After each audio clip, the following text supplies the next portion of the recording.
평화의 사람을 찾으라 하는 제목의 말씀으로 여러분들과 함께 말씀을 나눕니다. 바나바와 바울이 안디옥 교회에 그 기도와 축복을 받으며 이제 역사적인 제1차 전도 여행을 시작하게 되었습니다. 그들은 아주 반복적으로 그 사역을 진행하는데 그들이 할 때마다 공통점이 있다라고 하는 것이죠. 그것이 패턴이 되었고 그것이 전략이 되었습니다. 무엇이었을까요? 이들은요, 농촌을 찾아가지 않았습니다. 도시 선교를 추구했던 사람들입니다. 그리고 이 사람들은 도시에 가서 어디를 먼저 찾아가느냐? 유대인들이 가장 많이 몰려있는 그 회당을 찾아갔습니다. 그래서 그들의 선교는 회당 선교인 것입니다. 그리고 이들은 특별한 경우를 제외하고는 모두 다 팀으로 이렇게 사역을 하게 된 것이죠. 이것이 바울과 바나바 그리고 바울의 1, 2, 3차 전도 여행의 특징인 것입니다.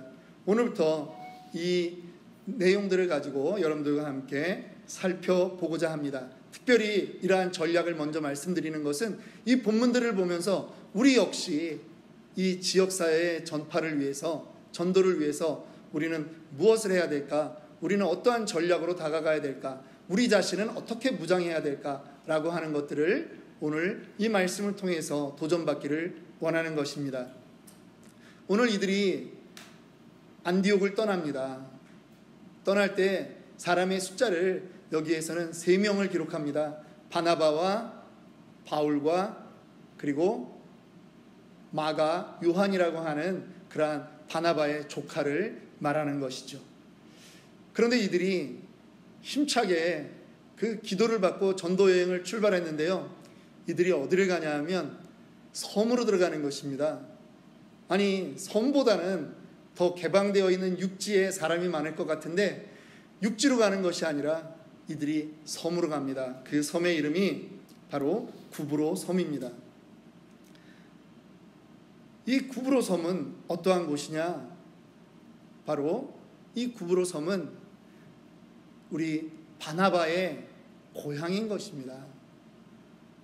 바나바의 고향이니까 마가, 요한, 마가라고 하는 이 사람의 그 고향이기도 한 것이죠. 이들이요, 성령의 인도함을 받았습니다. 자기들의 마음대로 그렇게 한 것이 아니라 성령의 보내심을 받아서 실루기아로 내려가서 거기서 배를 타고 구브로로 갔다, 이렇게 성경은 기록하고 있습니다. 그리고 거기에서는 어디로 가느냐? 유대인들이 많이 몰려있는 회당을 바로 찾아서 가는 것입니다. 그리고 그들 옆에 수행원 요한이 있었습니다. 이렇게 3명이 가는 그 길입니다. 이 구브로라고 하는 섬은 도대체 어떤 섬일까요? 지중해 앞바다에 있는 그러한 섬입니다. 키프러스라고 이렇게 부르는 곳입니다. 우리나라 제주도의 5배 정도 되는 섬입니다. 그리고 전설이 있었습니다. 비너스 여신이 바로 이 섬에서 태어났다라고 하는 것입니다.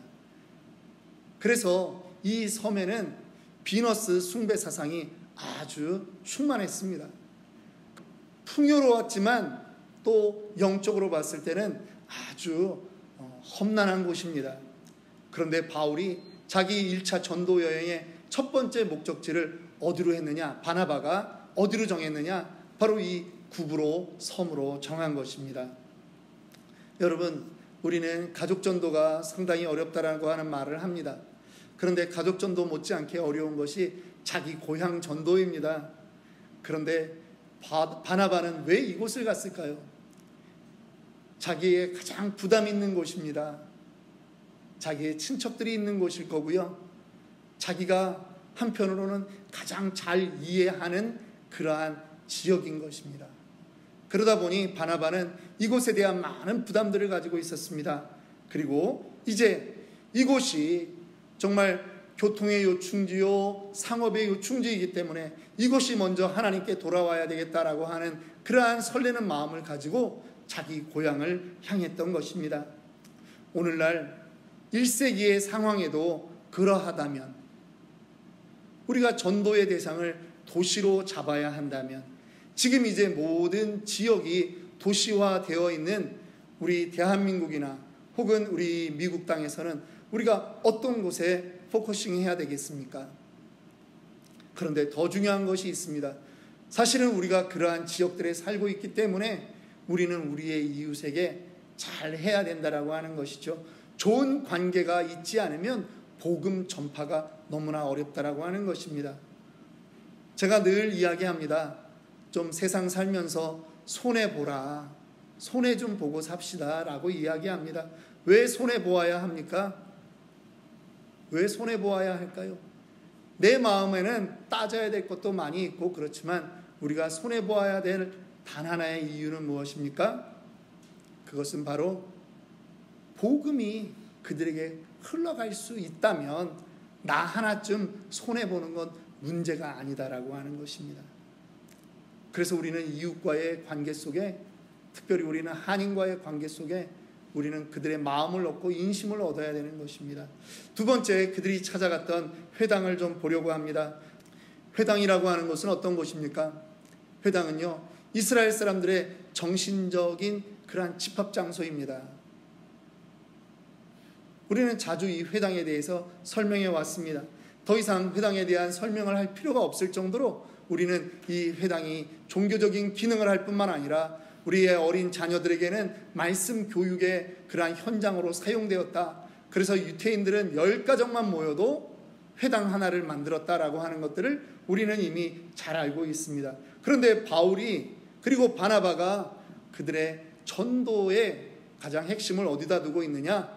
이 회당으로 찾아가는 것입니다. 그곳에 가면 말이 통합니다. 그곳에 가면 공감대가 형성됩니다. 역사를 서로 알고 있습니다.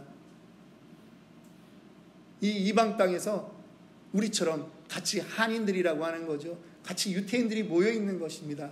그러니까 거기서 아브라함 이야기를 해도 그냥 다 아는 것입니다. 이사야 선지자 이야기해도 다 그냥 아는 것이죠. 뭐 주달고 각주달고 얘기할 필요가 없는 것입니다. 그러니까 이곳에서 복음을 전하는 것입니다. 어떻게 전했을까요? 그들은 구약을 가지고 전했습니다. 누가복음 24장에 보면은요, 13절부터 35절에 부활하신 주님이 제자들, 어디로 가는 제자들이냐면 부활하셨다라고 하는 소식을 알면서도 엠마오로 실망해서 내려가고 있는 그 두 제자들을 찾아가서 주님이 말씀하시는데 주님이 무엇을 가지고 이야기합니까? 27절입니다. 이에 모세와 모든 선지자의 글로 시작하여 모든 성경에 쓴 바 자기에 관한 것을 자세히 설명하니라. 이들이요, 실망해서 내려가는데 주님이 이들의 마음에 내가 메시아다라고 하는 것을 말로 하지 않고 성경의 근거를 하나하나 들어서 설명하는 것입니다. 그랬더니 그들 마음에 32절에 보니까 주님은 이미 사라졌는데 그들이 그 말씀을 들을 때 어떻다고 합니까? 32절입니다. 그들이 말하되 길에서 우리에게 말씀하시고 우리에게 성경을 풀어주실 때에 우리 속에서 마음이 뜨겁지 아니하더냐. 말씀이 역사하는 것입니다, 여러분. 말씀이 그들 가운데 역사하니까 뜨거운 것입니다. 그리고 우리와 함께 있었던 그 예수님이 바로 구약에서 말했던 메시아구나. 오늘날 우리가 말하는 구속사적으로 예수님이 다 설명을 해주신 것입니다. 바울과 바나바가 이곳에서 말씀을 전할 때, 회당에서 말씀을 전할 때 어떻게 했을까요? 그들은 모세오경, 선지서, 시편 이러한 것들을 찾으면서 전부 다 하나님의 말씀을 무엇을 중심으로 해석해 줍니까? 예수 그리스도를 중심으로 해석을 해주는 거죠. 특별히 바울은 가말리엘 문화에서 수학했다라고 얘기합니다. 가말리엘 문화, 그 가말리엘이라고 하는 랍비의 문화생이 되려면 조건이 있습니다. 모세오경을 토시 하나 안 틀리고 다 외워야 되는 것입니다. 그랬더니 구절을 찾지 않고도 어디 몇 장 몇 절 이렇게 말하고 바로 해석을 해주는 것입니다. 이것이 바로 예수님이다, 이것이 메시아에 대한 이야기가 아니냐, 그렇게 해석을 할 수 있다라고 하는 것입니다. 사복음서에서도요, 우리는 아주 중요한 힌트를 발견하게 됩니다. 뭐냐 하면 예수님의 그 제자들이 마태, 마가, 누가, 요한, 특별히 요한복음 같은 경우는 예수님이 돌아가신 지 60년이 지나서 썼습니다. 그런데 사복음서가 보통 예수님 돌아가신 지 20년 이후에 썼거든요. 그런데도 이들의 그 예수님이 하신 말들이 공통적으로 기록되어 있다라고 하는 것이죠. 물론 우리는 이렇게 생각할 수 있습니다. 성령이 기억나게 하셨다라고 할 수 있죠. 그런데 여러분, 유태인들의 학습법을 몰라서 우리가 그러는 거예요. 예수님은 제자들 12명과 합숙훈련하신, 제자훈련하신 분이신 거예요. 그러니까 늘 같은 말을 하시는 거죠. 반복하시는 거죠. 왜냐하면 나는 이제 2, 3년 있으면 나는 가는데 이들이 20년, 30년이 지나도록 복음 전하는 제자가 되려면 어떻게 해야 되느냐? 내 말을 외워야 된다라고 하는 거죠. 여러분, 암송된 말씀이 우리 안에서 역사합니다. 말씀이 곧 하나님 아닙니까? 예, 그 말씀이 내 안에 암송되어 있으면 언제라도 이 말씀은 내가 힘들 때 내가 암송했던 그 말씀이 나에게 힘이 되는 것입니다. 하나님이 나에게 힘을 주시는 것이죠. 이 암송은 너무나 중요한 것입니다. 그런데 요즘 암송을 많이 하는 사람들이 있습니다. 어떤 사람들인지 아세요? 이단들이 암송을 많이 합니다. 그러다 보니까 이 사람들이 전도를 할 때 성경 안 보고 줄줄줄줄 나오는 거예요. 사람은요, 자석과 같아서요, 강한 자석에 끌려가기 마련입니다. 확신을 하고 말을 하니까 내가 그리스도 복음에 확신이 없어서 긴가민가 하던 사람들이 그쪽으로 끌려가서 붙는 거예요, 여러분. 아니, 우리도 말씀의 검을 가지고 있지 않습니까? 우리가 가지고 있는 검이 진짜입니다. 그런데 우리의 검이 예리하지 못하니까 이게 워킹이 안 되는 거예요. 휘두르질 못하는 거예요. 자르질 못해요. 여러분, 우리가 이단들보다 열심을 덜 내셔야 되겠습니까? 그런데 정말 더 필요한 것, 정말 우리가 하나님을 사랑한다면 말씀을 더 가까이 해야 된다라고 하는 것이죠. 그래서 여러분들과 제가 정말 기회가 되는 대로 이 말씀 암송에 도전해 보기를 원합니다. 오늘 이 바나바와 바울 그리고 이 마가 요한이요, 전도를 위해서 회당을 찾아갔습니다. 여러분, 우리는 어디를 가야 안 믿는 사람을 만날 수 있을까요? 신앙생활을 오래 하다 보면요, 다른 사람들도 역시 마찬가지입니다. 서로 모이는 사람이 믿는 사람들끼리 모이게 되어 있어요. 그러다 보니까 신앙생활 오래 하신 분들 주변에는 안 믿는 분들이 별로 없는 거죠. 그런데 우리가 전도를 위해서는 우리가 안 믿는 사람들이 모여있는 곳을 찾아가야 되는 것입니다. 배드민턴 클럽이 안 믿는 사람이 있다면 그곳을 찾아가야 되고요, 탁구장에 안 믿는 사람이 있으면 찾아가야 됩니다. 골프장에 안 믿는 사람이 있다면 우리가 골프장으로 찾아가야 됩니다. 그래서 그들을 만날 수 있는 곳, 그래서 그들이 교회에 오기 전에 우리와 먼저 인간적인 관계를 갖고 있을 수 있다면 훨씬 더 좋지 않겠습니까? 이것이 우리의 전략이 되어야 될 줄 믿습니다. 그런데 이렇게 전도를 하다 보면요, 늘 전도에는 그 방해꾼들이 있습니다. 오늘 성경에도 첫 번째 전도 여행을 나갔는데 그 섬에서도 방해꾼이 나타납니다. 전도라고 하는 것이 바로 영적 전쟁이라고 하는 것을 우리가 깨닫게 되는 계기인 것입니다. 그래서 저는요, 우리 이 치노밸리 아름다운 교회를 2018년 우리가 이제 11월 첫째 주부터 예배를 드리기 전에 우리가 기도 모임을 8월 달부터 했습니다. 그 다음에 저에게는 약 50여 명 저를 위해서 기도해주는 그러한 기도 후원자들이 있습니다.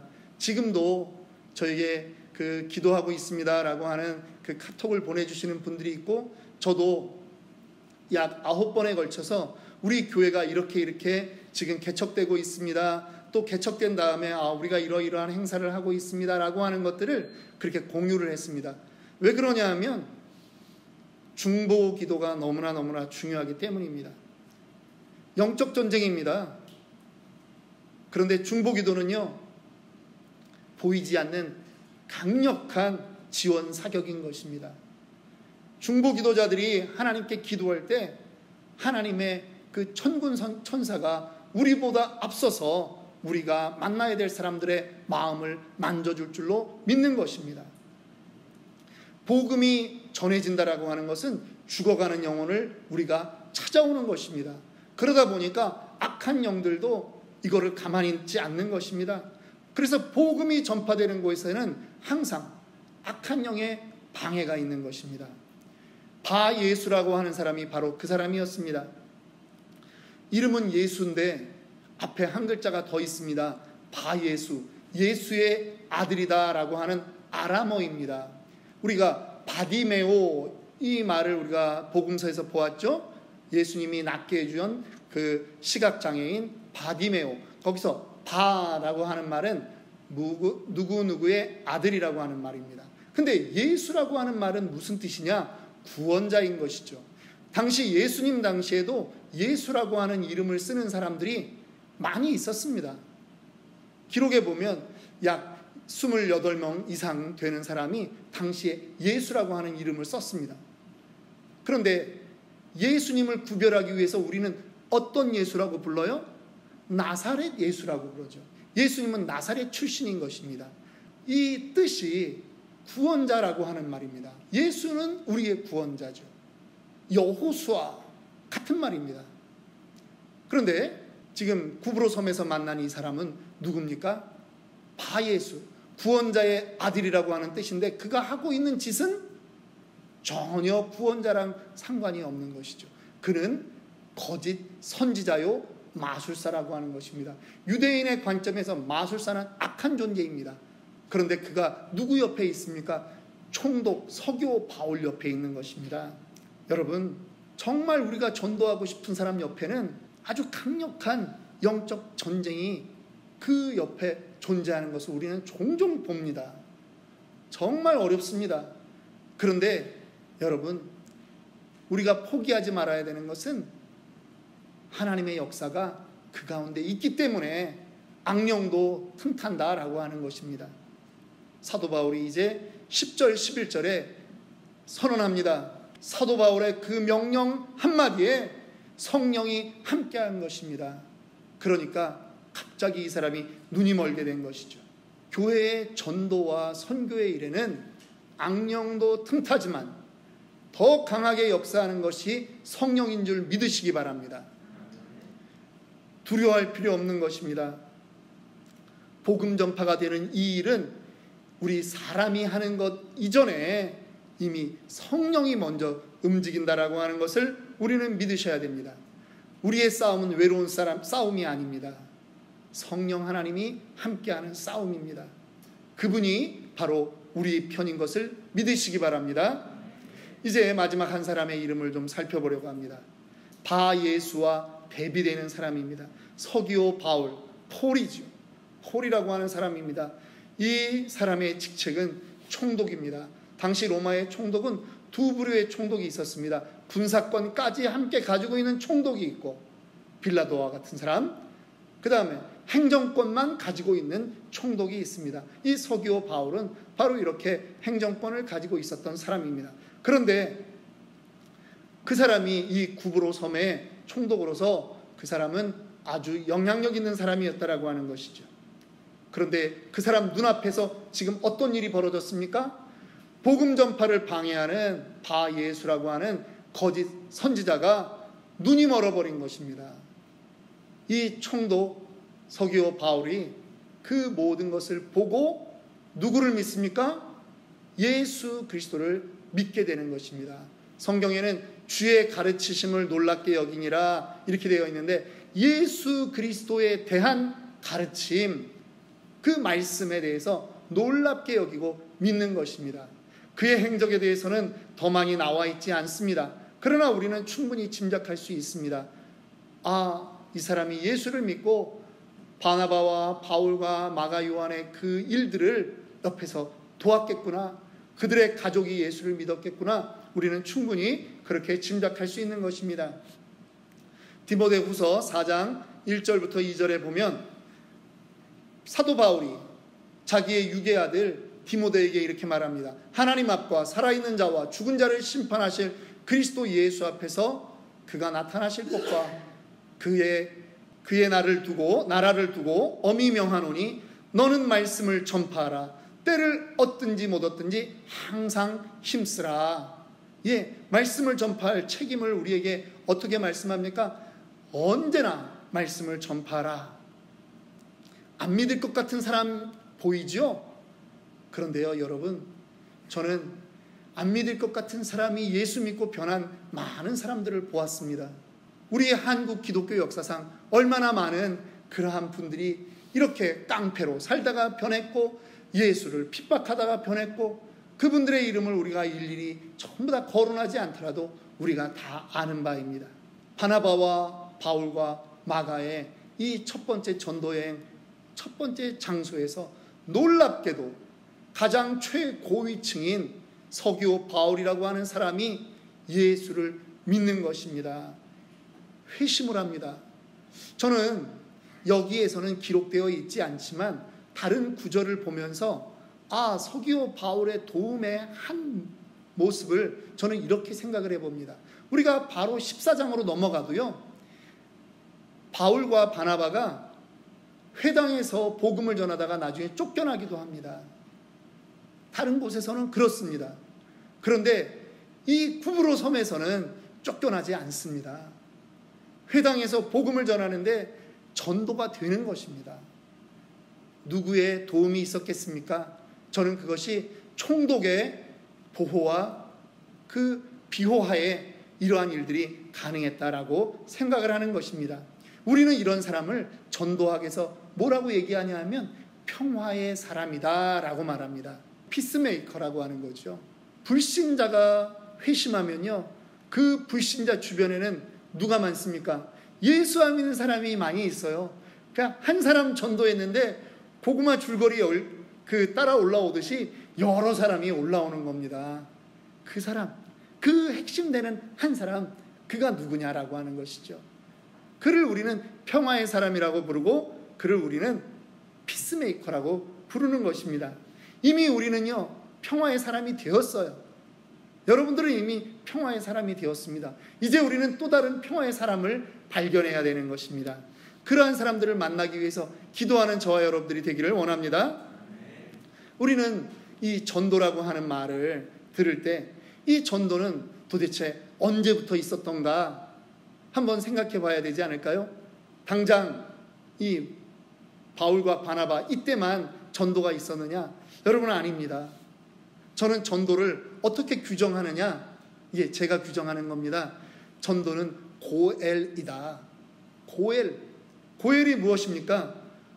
우리가 룻기를 배우면서도 우리가 나눠봤지만 기업 물을 자, 친족이 무엇인가 조건이 안 됐을 때 내가 그를 위해서 대신 무엇인가를 하는 것입니다. 자발적으로 하는 것입니다. 그런데 성경에 보니까 아브라함이요, 창세기 14장에 자발적으로 한 일이 있습니다. 자기 조카 롯이 소돔과 고모라에 그렇게 이주를 했는데 거기서 소돔 고모라 연합군에 의해서 롯이 잡혀갔습니다.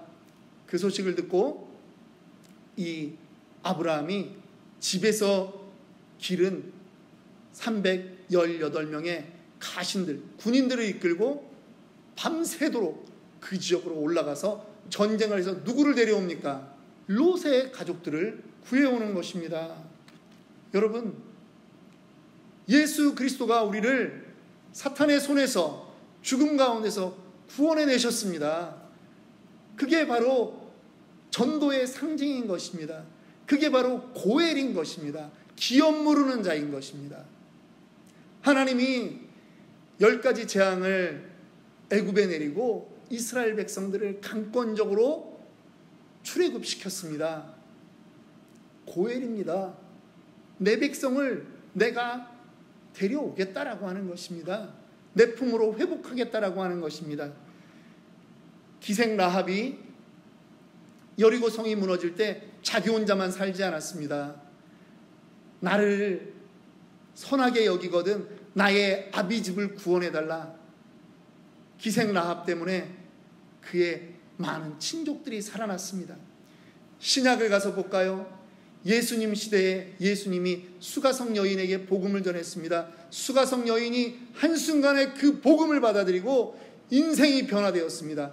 그랬더니 이 여인이 가만히 있지를 못하는 거예요. 무엇을 합니까? 마을 안으로 들어갑니다. 와 보라, 내가 메시아를 만났다. 아니, 예전에는 사람들 얼굴을 피하던 이 여인이 사람들을 데리고 오는 것입니다. 전도하는 것입니다. 여러분, 빌립보 감옥의 간수가 바울과 실라가 도망가지 않은 것을 보고 이 간수가 바울과 실라를 자기 집에 초청해서 무엇을 합니까? 자기만 믿은 것이 아니라 자기의 온 집안이 예수를 믿는 것입니다. 오늘 우리에게 하나님은 말하고 있습니다. 우리가 누구라고요? 우리가 고엘입니다. 기업 모르는 자가 되어야 된다라고 하는 것입니다. 누구를 위해서? 복음을 못 받아들인 사람, 그들을 위해서 우리가 피스메이커로 살아야 된다라고 하는 것입니다. 안 변할 것 같은 사람 보이지요? 그러나 전해야 됩니다. 그가 변하면 그 주변에 그 한 사람을 통해서 수도 없이 많은 사람이 복음 듣고 예수 믿게 될 줄을 믿습니다. 말씀을 정리합니다. 우리가 어디로 다가가야 됩니까? 바나바와 바울이 회당으로 달려갔듯이 우리도 전략적인 곳으로 가야 됩니다. 그들에게 전도의 열매 서기오 바울이 있었기 때문에 그 섬에서 복음 전하는 것이 쉬웠듯이, 아니 더 많은 열매가 맺혀졌듯이 우리도 더 많은 열매를 얻기 위해서 우리가 찾아야 될 사람, 찾아 나서야 될 사람 누구입니까? 피스메이커, 평화의 사람을 찾아 나서야 됩니다. 부담스러운 일입니다. 여러분, 그러나 도전해야 됩니다. 그러한 부담과 도전의 마음을 갖는 저와 여러분이 되기를 주님의 이름으로 축원합니다.